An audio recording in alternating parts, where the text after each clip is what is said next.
Irmãos, a paz do Senhor. Muito bom. Vamos abrir as nossas Bíblias no Evangelho de Lucas, no capítulo 18, verso 8. Vamos ler em conjunto Lucas 18, 8. Vamos ler comigo.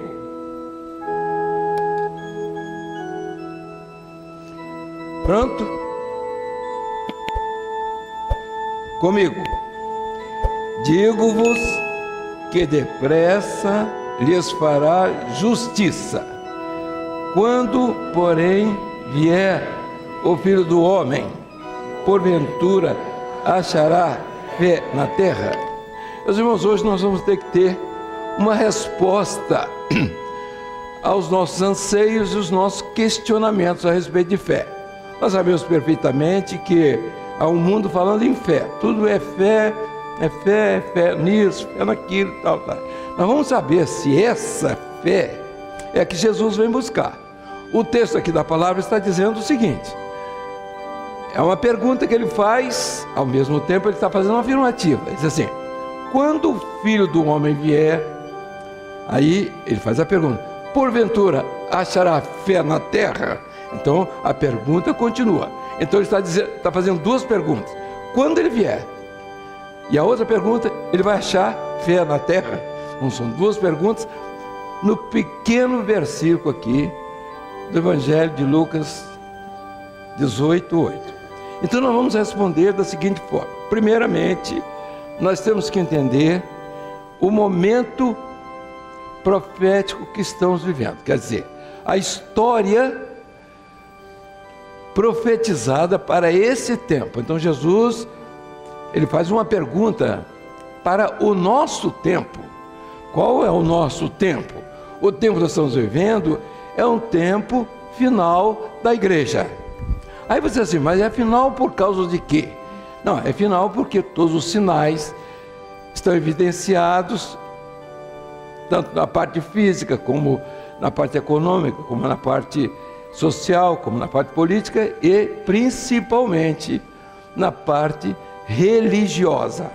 Portanto, só para distrair um pouquinho, para entendimento de todos aqui, a Bíblia, quando você quer dividir o que está nela, assim, por exemplo, você quer saber esses 6.000 anos, como é que eles estão distribuídos no entendimento da palavra? A própria palavra, ela diz mais ou menos esse entendimento que aponta para um tempo, para um momento. Então vamos lá.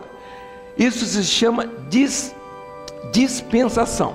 Então, a primeira dispensação foi de Adão a Abraão. Muito bem, 2.000 anos. De Abraão a Jesus, 2.000 anos. Agora a igreja, que é o tempo a partir do Pentecostes. Pentecostes, então, vamos lá. Igreja, 2.000 anos. Nós estamos há 2.000 anos, aproximadamente, do Pentecostes. Então, se nós somarmos, nós vamos ter 6.000 e vamos entender que mais 1.000 será o que se espera, que é o milênio. Não é um assunto para a igreja, nem preocupação o milênio. A igreja vai estar aqui e ela tem um tempo que vai se encerrar. Então o tempo da igreja aqui são os 2.000 anos, os 4, digo assim, são os 2.000 anos da igreja, daqui, 2.000 anos. Pentecostes aqui, e aqui o arrebatamento da igreja. A igreja vai embora aqui, no final desse período. Aí a pergunta que nós temos é a seguinte: nós estamos no final desse período? Eu faço essa pergunta a todos que estão aqui: estamos sim ou não? Sim. Então isso é uma evidência clara do momento que nós estamos vivendo. Então nós temos hoje aqui, podemos dizer assim, a igreja estará nesse final aqui. Nós não sabemos em que situação, mas ela está vivendo o seu final, seus 2.000 anos. Então aqui nós podemos dizer que a partir daqui houve o derramamento do Espírito Santo, que foi o segundo momento preparado para a igreja. Por quê? Nesse primeiro momento foi o Pentecostes, foi o derramamento do Espírito Santo aqui para a igreja poder se estabelecer no mundo. 2000 anos. E agora a igreja vai partir. Outro derramamento do Espírito Santo. De novo, o Espírito Santo. Agora, para o arrebatamento da igreja. O mundo está desapercebido disso. É profético, é bíblico, de que o mundo estaria completamente desapercebido disso. E os textos aqui, Jesus falava sobre isso para os discípulos. Falou para os discípulos, dizendo, olha aqui, a minha vinda, quando vier buscar a igreja, então ele começa a mostrar os sinais, vários sinais. Nação contra nação, reino contra reino, isso que todo mundo está lendo na Bíblia.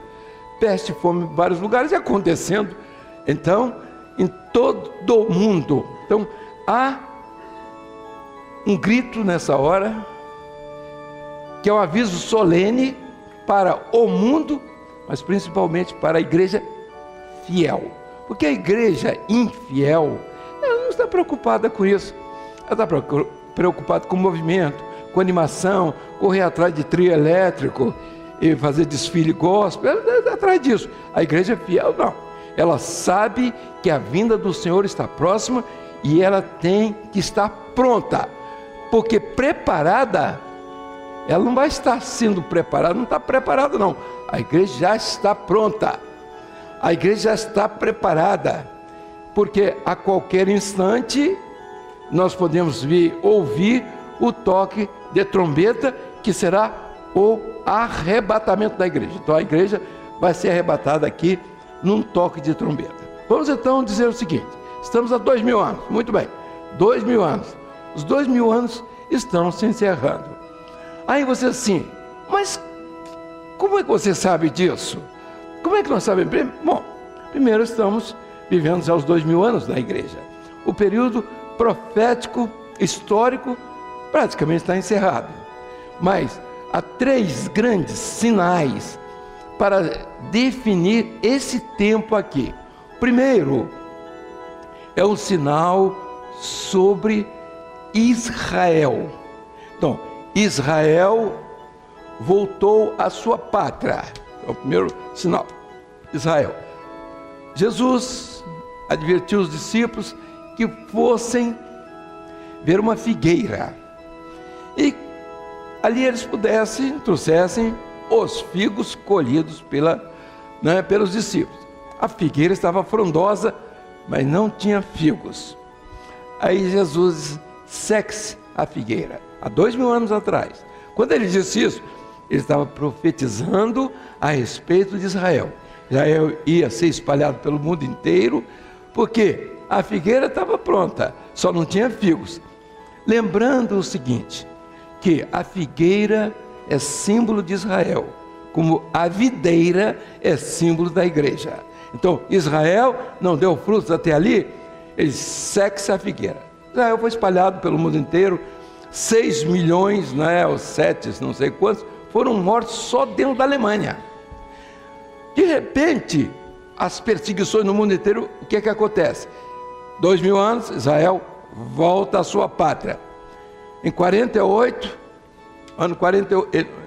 1948, Israel voltou à sua pátria. Aí os discípulos disseram assim, quando vai ser a tua vinda? Que sinais haverá da tua vinda? Esse texto nós estamos lendo aqui. A vinda de Jesus para buscar a igreja. Diz assim, quando a figueira brotar. O que ele estava dizendo? Quando Israel voltar à sua pátria. Quando se organizar em nação.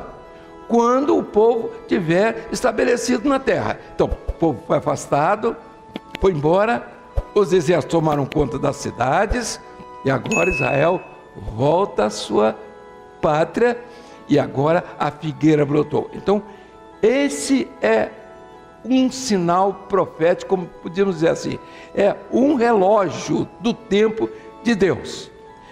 No relógio do tempo de Deus, o tempo da igreja está no seu final, porque Israel já voltou à pátria. Mas o outro detalhe é com relação, vejam, primeiro Israel, agora vamos ver os gentios. Gentios não é nem Israel, nem é a igreja, é gentios. Então, quais são os sinais que aí estão? O grande sinal está pela decadência moral, pela queda do homem em todas as suas situações morais.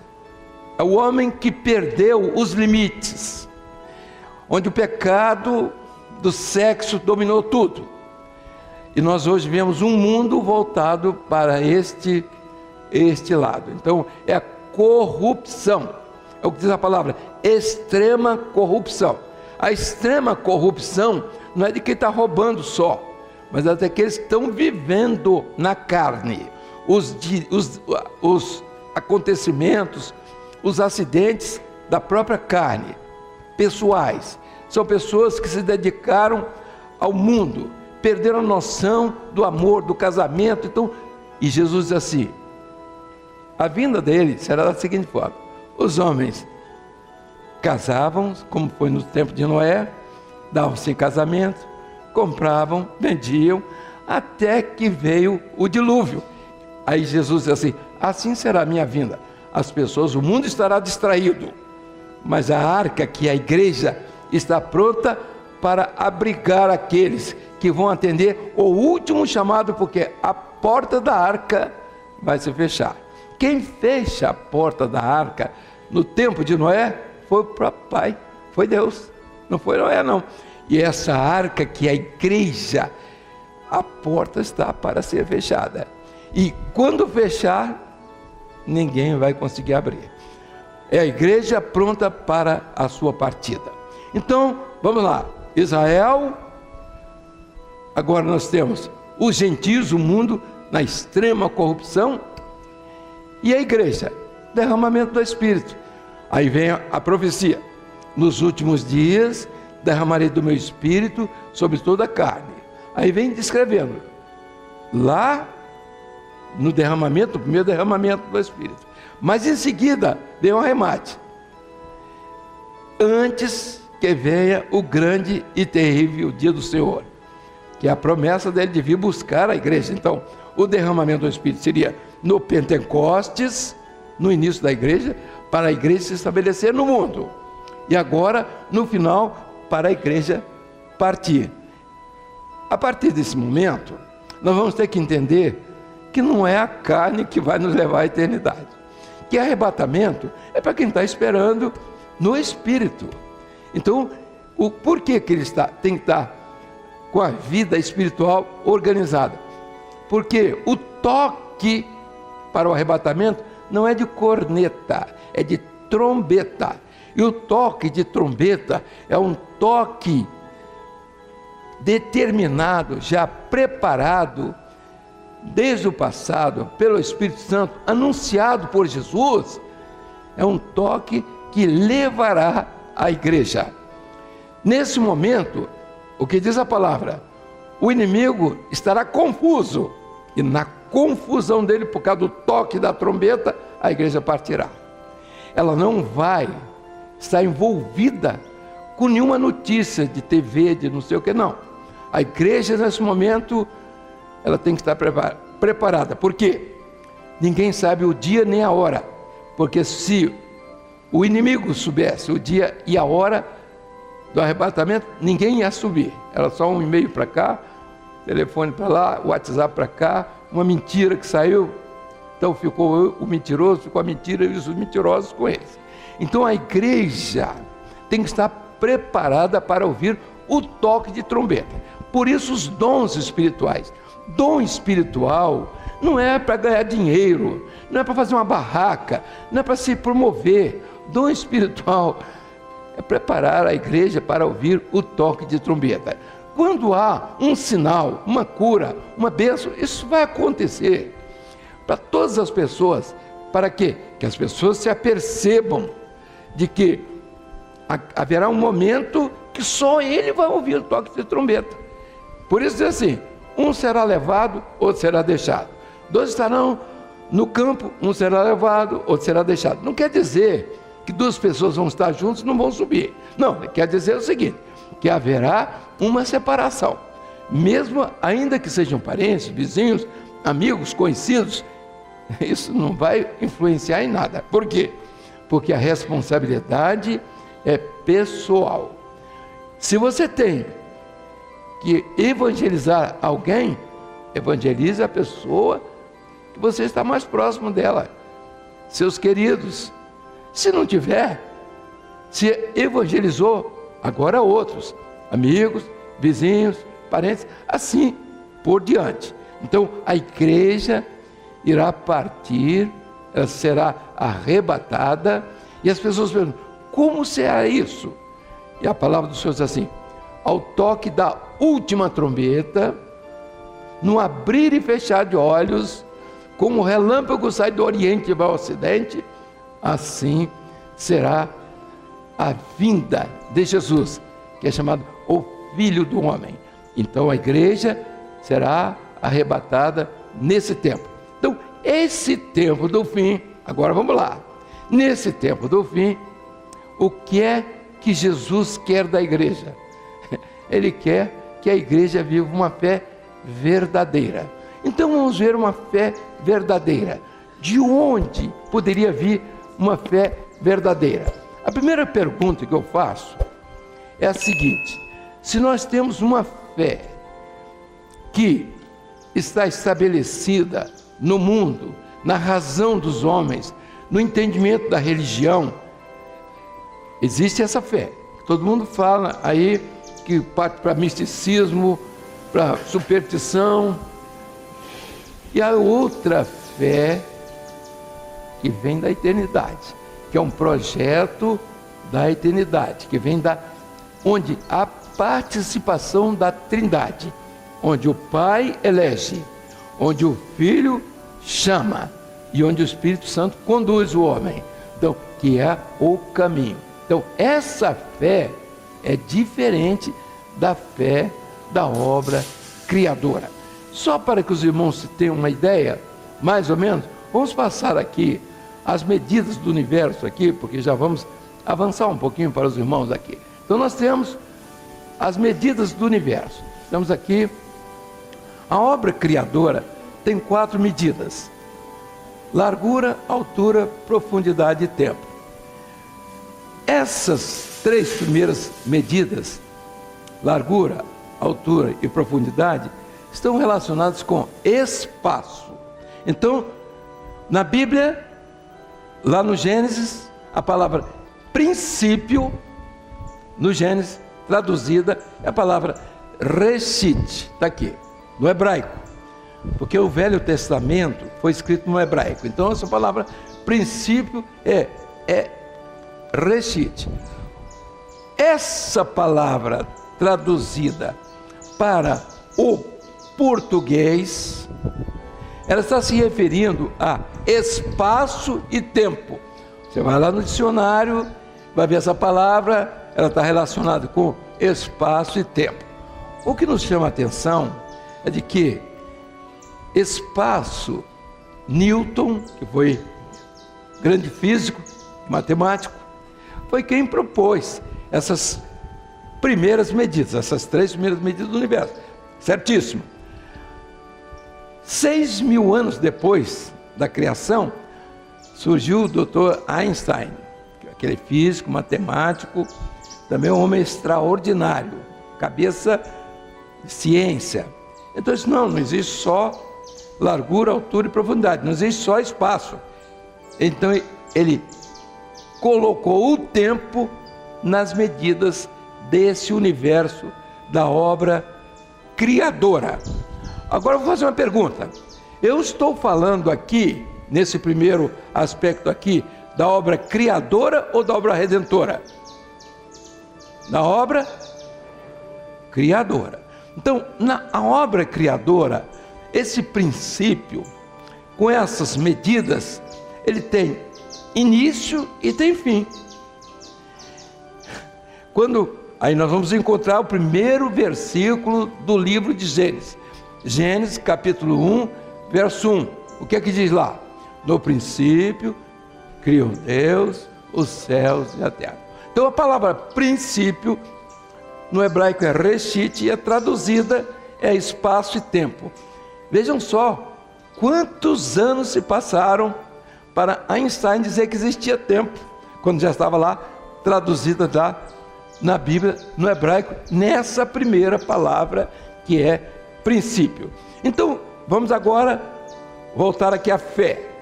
A fé que nasce aqui no Gênesis, daquilo que é do Gênesis, que é da criação, que tem início e tem fim, porque a obra criadora, ela passou a ser contada a partir da criação, claro. Então no nosso tempo são 6.000 anos. Então são 6.000 anos. Então veja os irmãos, é pena porque só me dão um negócio assim quebrado, né? Eu nem comecei a falar nada, o troço já está caindo quebrado, já não tem lanterna, não tem pilha. Meu querido, toma aqui, ó. Se eu não estou sendo discreto, seu amigo não vai se importunar. Então daí, conserta para mim, para ver. É porque nós estamos ligados com os irmãos de Maceió. Nós estamos ligados com os irmãos. Esse canarinho cantando, sai daí, seu camarada, você está atrapalhando. Mas o cântico deles é bonito, né? Eu mandei ele parar e que ele desandou. Mas vamos deixar o canário para lá, porque o canário tem outra conversa depois sobre o canário. Então veja aqui, tem a turma aqui do Assalpão, tem uns 3 aí, olha a cara do camarada querendo pegar o canário. Aí, eu conheço essa raça aí. Então vejam só, esse princípio criou uma fé. Então essa fé é material. Então eu digo assim, olha, se você comprar isso aqui, vou botar uma coisa maior, porque tem muita gente que enxerga pouco. Então, você compra isso aqui, porque a partir de amanhã, você vai receber uma grande bênção. Aí a sua fé, que já não tinha, saiu de você, entrou nesse objeto. A sua fé passa a ficar no objeto. Se você perdeu o objeto, você perdeu a fé. Essa fé da obra criadora. Essa fé é da obra criadora. Ela morre com o homem, não tem valor nenhum. E a religião, ela faz isso. Ela é competente para botar as pessoas rodando em torno de um objeto, e ele fica rodando a vida inteira. E ali, ele bota o dinheirinho, bota as coisas. Não estamos contra quem está dando dinheirinho, pode dar à vontade. Se você está crendo nisso, pode dar. Ele deve continuar ajudando esse pessoal que está pregando esse tipo de fé. Então, essa fé é relativa, é material. Ela vai terminar na superstição e no misticismo. Então, vamos dizer, ela é algo concreto, é coisa de material mesmo. E ela está na razão do homem. A pergunta agora, de tudo isso, o que é mais importante? É a criação, é o concreto, é isso aqui, é o recheio, é a razão. De tudo isso. A razão. Por quê? Porque a razão está no centro do projeto humano. Sem isso, então não vai acontecer religião. Então, religião na razão não vai à eternidade. Fé baseada na razão não passa do chão. Entendeu? Eu queria até lembrar aqui alguns irmãos, as pessoas que estão aqui, alguns gostam de celular, não é verdade? Vem entrar no celular, não pode se desgrudar do celular porque já é vício. Outros chicletes, mas a minha preocupação não é tanto com o celular, é com o chiclete, sabe por quê? Ele bota debaixo do banco, o viciado de chiclete, a primeira coisa quando ele senta é passar a mão, ver se tem algum resto de chicletes. Quando tem, ele passa e mete na boca. Por favor. Então vamos continuar, aqui não é lugar de chicletes, entendeu?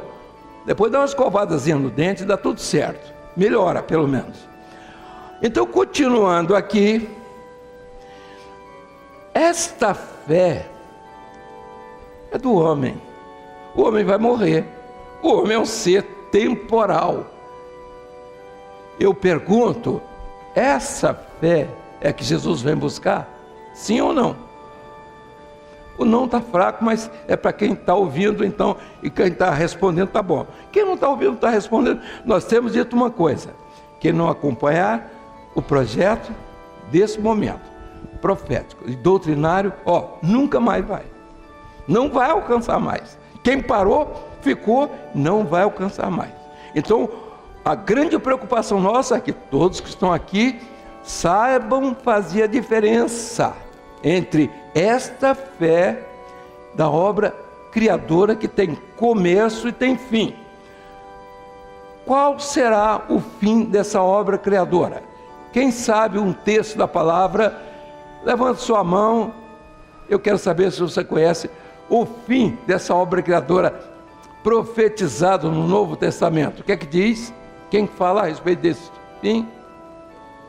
Pedro, não é? Estão lembrados? O que é que diz Pedro?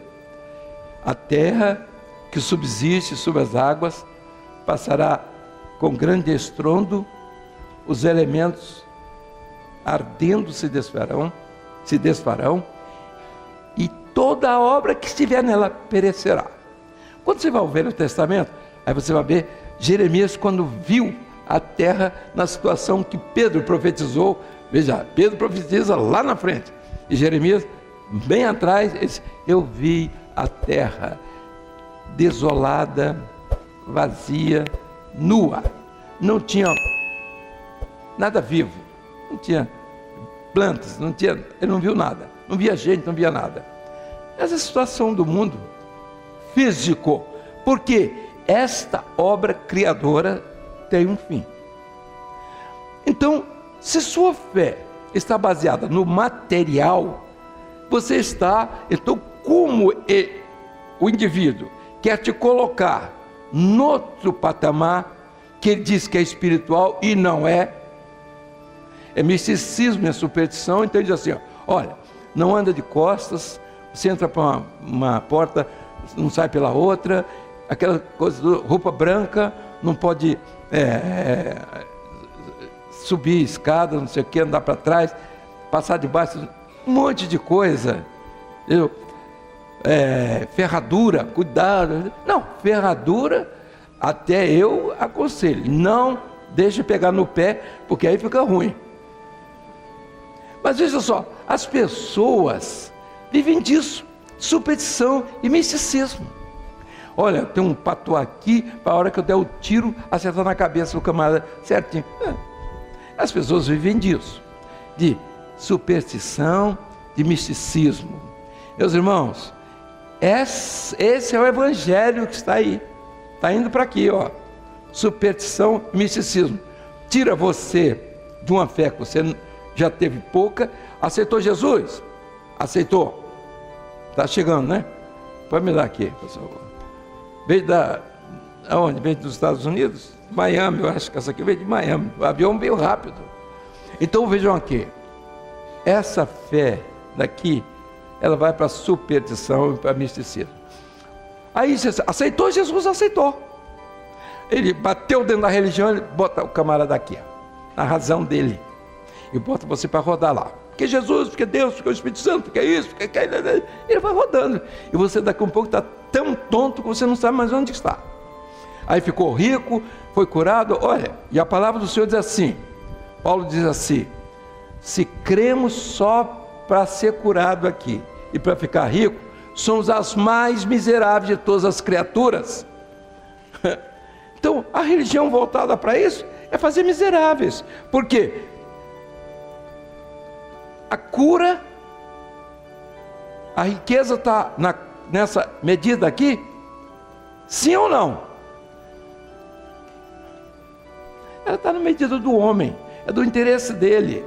O médico pode curar também, ele dá uma aspirina para você, dá um Lexotan, você está meio tantã, então um Lexotantan. Então vai lá, tá aqui. Então está nessa medida, a sua fé está nessa medida. Então essa medida não vai à eternidade. Agora vamos ver rapidamente a fé que vem da eternidade, que mora na vida do fiel, que se mantém nessa fé, usando os recursos que Deus coloca à disposição dele, são os recursos da graça. Não vou falar sobre isso, mas eu quero dizer o seguinte: esta fé aqui, ela tem outra origem interessante. Essa aqui vai ter fim, tem começo, tem fim. Deus criou, é isso mesmo, está tudo certo, e aí o homem está vivendo, e nós todos estamos vivendo nessa medida aqui. Todo mundo, ninguém está de asa aqui, está todo mundo vivendo aqui. Agora, quando Jesus fala nesta fé que ele coloca uma interrogação, porventura ele vai achar essa fé aqui, porque essa aqui todo mundo tem, é no material, e as pessoas gostam disso. Então levanta a mão, planta a bananeira, grita para lá e faz não sei o quê. Aqui, está tudo bom, pode fazer tudo. Pode plantar a bananeira, pode cair no chão, pode babar, pode fazer o que você quiser. Agora, esta fé aqui fica por aqui mesmo. Agora, existe a outra fé. Então, esta outra, ela vem da obra redentora. A palavra princípio, que existe lá no Gênesis, que nós lemos, no princípio criou Deus. Então, essa criação tem começo e tem fim. Essa não. Aí nós vamos lá, no Evangelho de João, no capítulo 1, verso 1. O que é que diz? Comigo aqui. No princípio era o Verbo, e o Verbo estava com Deus, e o Verbo era Deus. Vocês já tiveram essa aula? Tiveram essa aula hoje de manhã? Já tiveram. Os irmãos já viram o que é a palavra, o que é o verbo, o poder, a ação de Deus no projeto da fé. Então, esse princípio aqui, já no grego, aqui é no hebraico, reshit, princípio e fim. Essa aqui no grego, a palavra é arche. Essa palavra do grego, porque o Novo Testamento foi escrito no grego. Então, veja aqui, é princípio absoluto. Esse aqui é relativo. Por quê? Porque é um princípio que pode existir a qualquer momento. Esse não. Esse princípio é absoluto, porque ninguém sabe como ele existiu e nem sabe definir nem o princípio nem o fim. Então, por quê? Porque aqui não é matéria, aqui é matéria. Essa outra fé é substância, é essência. Quando Jesus diz assim, eu sou a água da vida, eu sou o pão da vida, ele não está falando da água H2O, água esgoto aqui da Cezanne, ele está falando disso não. Quando ele fala no pão da vida, ele não está falando no pão da padaria não, ele está falando de substância de Deus. E é uma palavra também, lá no original há outras, mas especificamente a palavra aionios, que quer dizer a origem, a base é de Deus, é substância que o homem não tem. Substância, então, quando você fala em princípio absoluto, que você fala a palavra substância, o que é substância? É aquilo que subsiste por si só. Não precisa de criador. Ninguém vai criar nada, porque ela já está criada. Ela já existe. Então, aqui é essa fé que Jesus quer levar um dia. É esta fé que ele vem buscar. É esta fé que é transmitida logo que o homem aceita Jesus e que coloca à disposição dele o Espírito Santo. O Espírito Santo é esse agente de união entre Deus e o homem. Não é gritaria de gente, não é a razão. Viu, minha irmã, que você que está dormindo, não pode, dormir pode dormir. A pessoa vem cansada, é até natural. O ruim aqui é roncar e babar. Isso aí não dá, porque pega o vizinho, não é verdade? Então presta bem atenção, porque você não vai mais ouvir isso aqui, não é? Daqui para frente você tem que definir, ver se, eu tô tendo uma visão, não, deixa para depois. Eu tive um sonho, não, deixa para outro dia, quando você dormir lá. Então, aqui, se eu encontrar alguém, eu não estou vendo ninguém dormindo. Mas assim, farol baixo já tem muita gente. Agora, dormindo mesmo, né? Mas olha, eu não sou contra o dormioco, porque eu também gosto de dormir. Inclusive, Na hora que eu estou dormindo, eu não sei o que se passa em volta. Esse é o grande problema. E você também não sabe. O sono é um negócio tão sério que se balança você às 4 da manhã, diz assim, acorda. Qual é que você prefere? Dormir até às 7? Ou você ir para um pelotão de fuzilamento às 10? Não, me mata às 10. Porque o sono mata também. Como o nosso problema não é sono, então vamos voltar aqui. Nem sonho. Essa palavra aqui, ela fala de um princípio absoluto que está no projeto da redenção. Não é um projeto da criação, é o projeto da redenção. É uma operação de Deus para resgatar o homem, tirar o homem dessa vida. Então vamos dizer aos nossos irmãos, é um outro princípio. Aqui você tem os 4. Comigo. Largura, altura, profundidade ou comprimento e tempo. Esse aqui tem mais um. Qual é a outra medida do universo redentor? A redenção é a revelação.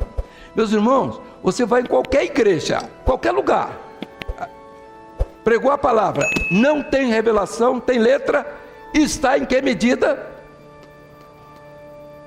Essa medida te leva à eternidade? Então, meus irmãos, hoje nós entendemos um pouco mais a respeito de fé. A fé tem que vir da eternidade. É um projeto que vem. E eu vou mostrar aos irmãos, então, ela é substância, abstrata, é a revelação. Não é a revelação, está ótimo. Você fala inglês, fala francês, você estudou filosofia, você é filósofo, você é teólogo. Filosofia e teologia estão em que medida? Nessa ou nessa? Da de cima, sim, ou de baixo? Filosofia, aqui? Filosofia está aqui. Teologia está aqui também. Por quê? Porque tudo que é da razão, tudo que é da ciência. Então, quando eu descrevo a respeito de Deus, eu entro na minha razão. Eu digo assim, Deus é um ser, Deus é um espírito, em seu ser, sabedoria, justiça, santidade, poder, amor, verdade. Tudo bem. Aí, eu defini Deus. Isso te leva à eternidade? Sim ou não? Não. O que te leva é a eficácia desse poder e não aquilo que eu sei a respeito de Deus. Essa é que é a confusão que anda por aí. Olha, você sabe a respeito. Jesus nasceu? Nasceu. Jesus morreu? Morreu. Jesus ressuscitou? Ressuscitou. Você aceitou Jesus? Aceitei Jesus. As pessoas, eu estava saindo no aeroporto. Bom, todo mundo viaja de avião, então não tem problema falar. O problema se viesse de charrete. Então, veja aqui. Saindo, estava lá uma menina, uma serva de Deus, depois tinha o outro do lado. Aí disse, ela está voltando. Disse, voltando? Escuta uma coisa, como é que história é essa? A outra menina estava no balcão. Voltando? Que história é essa? Voltando? Quer dizer que você volta o dia que você quer? Aceita Jesus o dia que você quer? Você se perdoa a hora que você quer? Você está na religião que você quer? Sai correndo atrás de qualquer trio elétrico da hora que você quer? Não é isso? Aí sai assim, não é isso não. Ela ficou olhando assim, a minha fica para lá. Evangelizar, mas esse pessoal não tem mais condição. Ou você diz a ele o português claro, ou você vai ficar, olha, aceita Jesus, Jesus te ama. Jesus ama, não precisa. Isto é consciência, Jesus ama, pronto, acabou. Todo mundo está aqui, todo mundo é amado de Jesus, tá bom? Agora, se você vai para o céu, não sei. Se você ama Jesus como Ele te ama, é outra coisa. Uma coisa é a consciência, outra coisa é a eficácia. Quais são os sinais de que você ama Jesus? Isso que eu quero saber. Não, mas a minha igreja vai não sei o quê, quando eu vou fazer vestibular, eu faço madrugada. Só no seu interesse, né? É a mais miserável de todas as criaturas, que o seu interesse está aqui, ó. Só aqui. Aí você diz assim, então não vou fazer vestibular. Não, você deve fazer vestibular. Não, então não vou comprar carro. Não, compra 5. Casa, não, compra mais 2 apartamentos. Não tem problema nenhum. Agora, isso não vai acrescentar a sua fé em nada. Veja aqui, uma coisa é o resultado, a outra coisa é você viver aquele resultado. Se você pela fé recebeu uma bênção de Deus, agora o que vai importar é o resultado daquela bênção na sua vida. Então você dá mais dinheiro? Dinheiro não, Deus não está precisando de dinheiro. Quantos vieram aqui e foi feito, quanto de coleta foi feito aqui? Primeiro, eu estou aqui de graça, não preciso receber nada, entendeu? Nunca precisei, e os pastores estão aqui também. Quando eu vou a algum lugar, eu fui agora, fiz uma viagem, sabe quem paga? É minha mulher com cartão. Então veja aqui, não devo nada a ninguém. Preciso de alguém? Eu não preciso de ninguém. Você vai ser eleito? Eleito de quê? Os eleitos estão todos presos aí, não quero nem saber. Então, você vai orar por mim? Isso aí é bom. Isso é muito bom. É tudo que eu quero, tudo que os pastores querem, é tudo que você quer, não é verdade? Isso aí não há novidade nenhuma nisso. Então vamos lá. Esse princípio é absoluto, é essência, é a revelação, é eterna. Então, esse princípio aqui é do grego. Então, é o princípio da eternidade. Vamos passar aquele vídeo daquele menino, bota aquele menino. O menino deu uma aula aqui, melhor do que a minha. Se vocês não entenderem, eu vou entender do menino. Ele vai falar sobre a quarta medida, ele vai falar sobre a quinta medida, para onde leva a quarta medida. Está pronto? A quarta medida, ele vai mostrar para vocês. A quinta medida está relacionada com o quê? Meus irmãos, a fé está ligada a essa medida. Não tem revelação, é superstição. Acabou. É letra, é razão, morre com você. Então, eu sou teólogo. Peraí, vamos lá. Eu sou teólogo. Teologia. Eu sou filósofo. Filosofia. Aqui nós temos algumas pessoas que conhecem filosofia. Quase todo mundo que fez curso superior, quer fazer, conhece um pouquinho de filosofia. Pelo menos engana. Então, veja aqui. O filósofo do século, sabe como é que se chama? Quem sabe o nome desse filósofo, que todo mundo fala aí para ser culto? Eu vou até falar para vocês entenderem que eu sou cultíssimo. Olha, se vocês não souberem, eu vou dizer. Filósofo que todo mundo fala a respeito deles, mestres. Hein? Falaram aí, eu vou dizer o nome, você vai lembrar algum nome. Nietzsche. Nietzsche era filho de um pastor luterano. A mãe levava à escola dominical. Ele foi fazer um curso de filosofia. Quando voltou ateu. E à toa também, porque tudo que não prestava a respeito do evangelho, tudo que ele começou a falar mal de Jesus, da Bíblia, de todo mundo, de crente, tudo. A mãe morreu. Antes de morrer, disse: você tirou tudo que eu tinha, toda a minha esperança, e a sua filosofia não me trouxe nada. Sabe como é que morreu Nietzsche? Só levanta a mão, só que eu quero saber, não vai falar nada. Sabe, um coçou ali as costas, mas eu não sei, ele ameaçou. Vamos lá. Quem sabe aqui como é que morreu Nietzsche, esse grande filósofo? Levanta a mão, só porque eu queria saber. Ninguém faz curso superior, ninguém nunca estudou, ninguém nunca ouviu falar. Então não perdeu nada também. Agora veja aqui, Nietzsche. Sabe como é que morreu Nietzsche? Agarrado com um burro. Ele abraçou com o burro, diz assim: eu quero ser enterrado com esse burro. Doido de pedra. E tão burro quanto o que ele abraçou. E veja aqui, se você gosta de Nietzsche, você é fã de Nietzsche, primeiramente o que você tem que fazer, nem que seja roubar, você tem que ter um burro na sua casa dormindo com você. E para você, a hora que morrer abraçado com o burro. E se os burros do Brasil, todos, abraçassem os filósofos, não sobrava nenhum burro mais. O Brasil não tinha mais burro. Eu falei em filósofo, vou falar num teólogo, Kierkegaard. Kierkegaard, teólogo. Teólogo de quê? Da angústia. Quem quiser ver, vai ver o paradoxo de Kierkegaard. Tem um livro aí, rodando aí no Brasil inteiro. Morreu aos 36, 38 anos, era um dinamarquês, também pancada. tinha um problema de família, um negócio sério, era noivo, a noiva correu dele, porque na época não tinha internet, porque com internet casa mesmo. Então ela viu que o camarada não era bom dar dos parafusos, aí ele escreveu, fez a filosofia dele. Ele escreve um livro, são uns rabiscos. Você não sabe o que ele está escrevendo, da doideira dele, do evangelho que ele diz que cria e da filosofia. Mas a filosofia dele é baseada em angústia. É isso que você quer? Então eu recomendo Kierkegaard. Filosofia que vai te levar para o céu. É teologia que vai te levar para o céu. Teologia está em que medida? Está nesta de cima, nessa aqui? Tá, sim. Filosofia? Tá, também.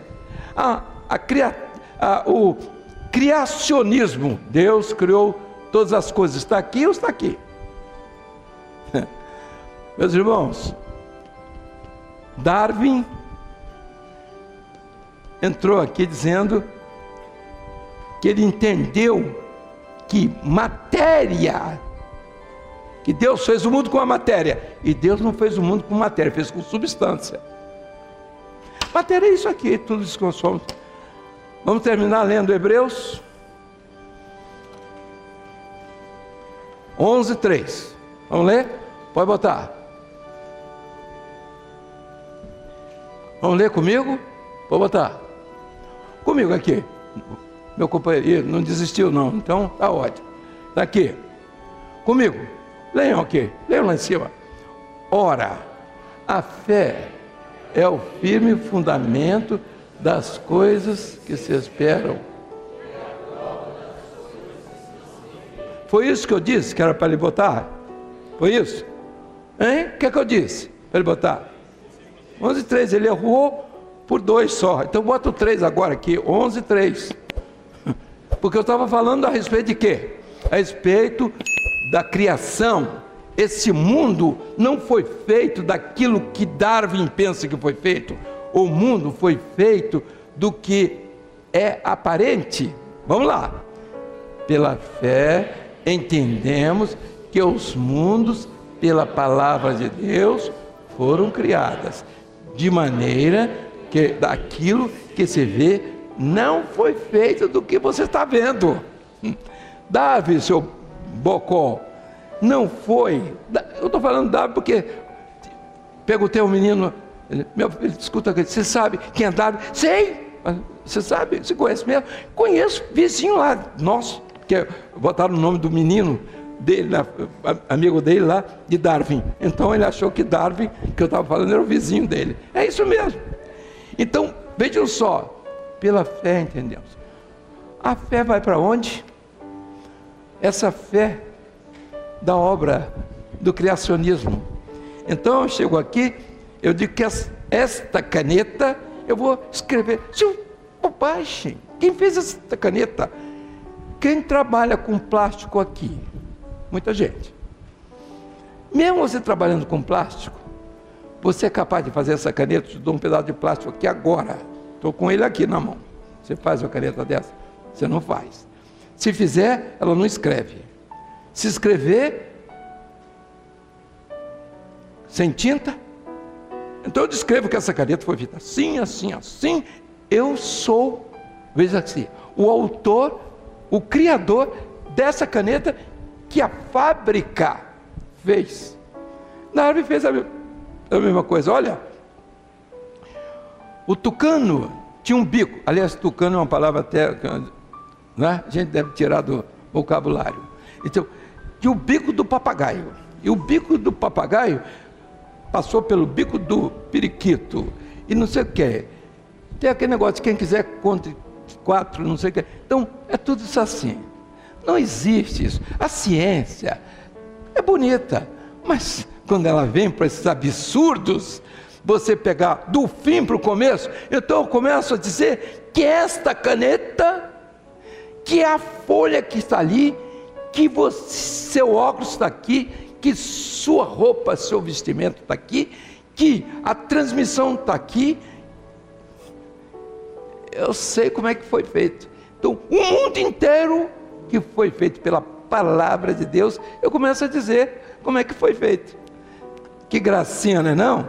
E tem tanta gente aqui, professor e professora, que não sabe responder isso para as crianças. Esse é que é o problema. Ela vem, porque ela está aprendendo isso na escola, o evolucionismo, a transformação das espécies. Então, isso é o máximo da cultura, o máximo da cultura, não é de culto, não é de curto e doido. Tem alguém contra? Vai levantar a mão. Vai levantar. A gente discutir. Quando todo mundo embora, ficamos nós dois só. Meus irmãos, o mundo perdeu o juízo de uma vez. Ele não tem que se apoiar, ele vem se apoiar em tolice. Darwin foi um jeito notável, desocupado como todo filósofo, que não gosta de trabalhar. Vocês estão pensando o quê?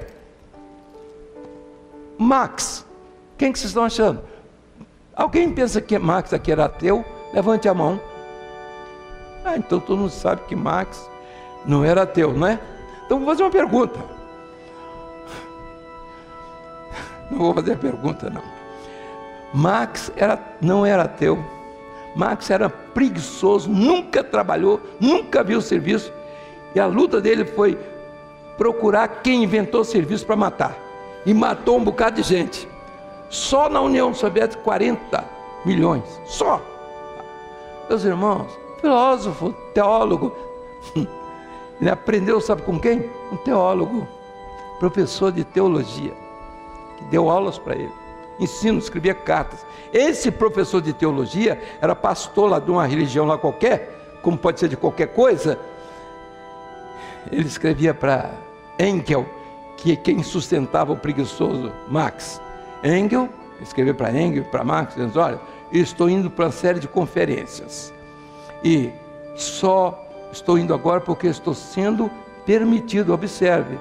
Aí você diz: por quem que eles permitido para ir lá para a faculdade, para a universidade, e eu blasfemo tanto que os jovens baixam a cabeça, de tanto que eu blasfemo. Aí diz assim: mas depois eu vou voltar, que eu estou fazendo uma série, um estudo bíblico com a minha igreja. Que infelicidade, hein?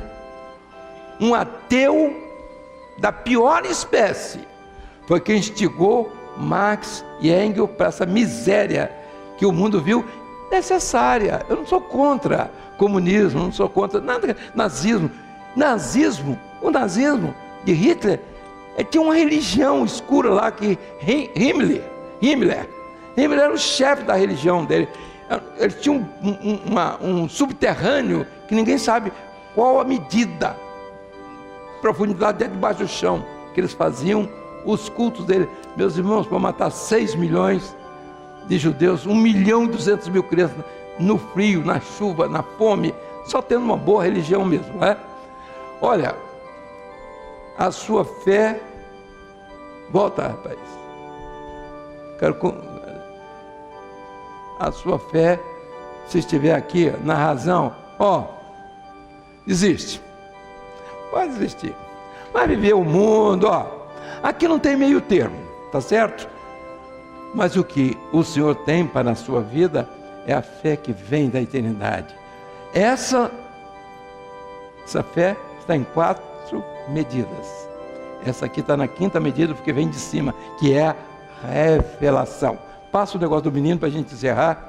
Eu não queria nem encerrar, porque eu vim atrasado, houve um acidente ali, eu já cheguei atrasado, a turma aqui, Luiz Eugênio, mas uma turma não queria mais deixar eu pregar, uma confusão que deu lá embaixo, mas estou aqui. Agora vou descontar em vocês. Olha aqui. Hoje eu vou falar sobre a 5ª medida. Não tem um sonzinho para aumentar, não? Volta tudo. Volta tudo. Peraí. Não, peraí. Começa do zero, mas para todo mundo ouvir. Porque se for segredo, fica só a carinha dele. Vamos lá. Paz do Senhor, irmãos. Amém. Hoje eu vou falar sobre a 5ª medida, mas antes eu vou falar sobre a 4ª medida. Ele vai falar sobre a 4ª medida. Bom, homem, vocês já sabem que tem 4 medidas, que é a largura, Isso. a altura, Isso. profundidade e tempo. Tudo isso é levado ao tempo que nos leva à morte. Levado ao tempo que nos leva à morte, E claro. também isso é de uma obra, que é a obra criadora. Essa de E cima. também a outra obra, Há uma que quinta. é a obra redentora. Isso. Que Há um furo. é da quinta medida e possui uma medida que é revelação com Deus, que nos leva à vida eterna na eternidade. Isso. A paz do Senhor. A paz do seu irmão. Entenderam? Tudo que eu falei aqui, ele falou em 2 minutos e pai, tá tudo certo. Vamos ficar de pé. Agora o marmanjo aqui não entendeu. O menino entendeu, está dando aula. E o grandão aqui não entendeu, o pastor também não entendeu. O diácono muito menos. Aí pergunto, que história é essa? Vou trazer o menino para ser professor. Não é assim também não, né? Isso, pode cantar, vamos lá.